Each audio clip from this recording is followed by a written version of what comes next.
Hey there, Sharon Hornde-Ellstrom. Welcome to day 2653 of What You Up to Now. Today we're talking about finances, of course. All month long, we're focusing on finances for both Supersize Your Business and for the Be a Better You Annual Challenge. We're doing one thing every day this year to be a better version of ourselves. And this month, we're focusing on the life framework area of financial, right? We've got 9 different areas: physical, mental, emotional, spiritual, financial, relationships, contribution, confidence, and communication. Almost forgot communication. That's funny. So today we're talking about one of my favorite exercises. I say this a lot because I've gotten to the point where every 30 days, depending on each area and aspect of our life, there are probably 5 to 10 different exercises that I cover every single month. They're that important that we ingrain them in our subconscious so that they're always at our fingertips. They're always at the ready when we can use them and apply them to make our lives better, or to make our businesses to better, or to make anything we want to make better in our life better. It always begins with self-awareness. And one of the fastest, easiest ways to become really self-aware as to why we're getting a result in our life that we consider a challenge or a problem is asking a series of 7 whys of that problem. We describe the problem in a question format. We say, well, why? And then we ask whatever the answer is that pops up. We ask why. And we do that 7 times, 7 layers deep, to get at our habitual patterns, to get at our subconscious limiting beliefs, to get at our conditioning or trauma or something that we've had. We want to get to the root cause of what's going on, so we take care of that and eliminate that once and for all. And we watch the ripple effect of that through our life and through our businesses and through our results and our experiences, because that isn't controlling us anymore. A lot of the things that cause us challenges in our life, we're not even aware of. So the first step is becoming aware of what they are and the root cause of what they are, not the symptoms of what they are. We can band-aid symptoms our entire life and not live the life that we want or have the results that we want, because we don't take care of those root cause traumas and things that happen to us that we don't even consciously remember anymore. So I shared a couple of examples of people in Supersize Your Business and a couple of examples of financial related questions to ask for our Be a Better You Annual Challenge. And I think there was one I didn't share, so I will run through that. I did not share. I did Sarah.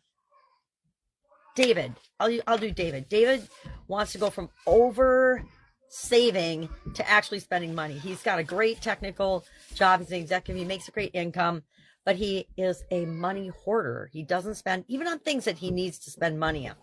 So the question or the problem he asked was, I feel guilty spending money even on things that I need. Well, why? Why do you feel guilty spending money even on things that you need? And his answer was, because I'm afraid to run out of money. Why are you afraid to run out of money? Because I've seen people suffer from poverty.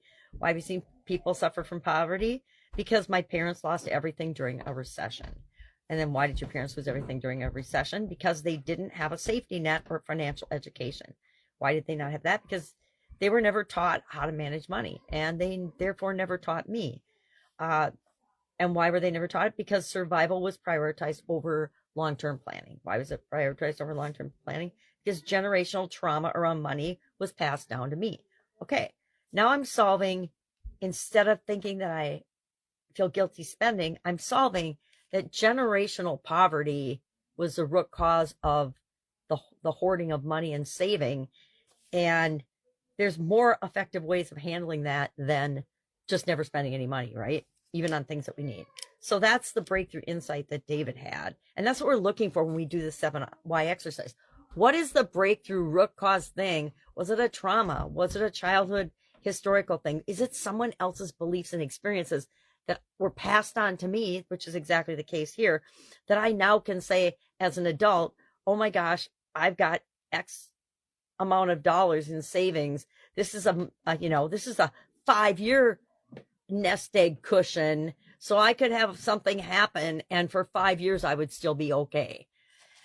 And that's a position that David finds himself in. So the believing that he's not going to be okay or he's going to run out of money is not true for him. It's certainly not true for him anymore. So he can actually spend money on things that he needs and wants and desires, and create the life that he really wants to live, not one of scarcity and lack even though he's got abundance, right? So how do we go about doing this? We look for a question, a financial question. And we ask ourselves that question. And then we ask ourselves why.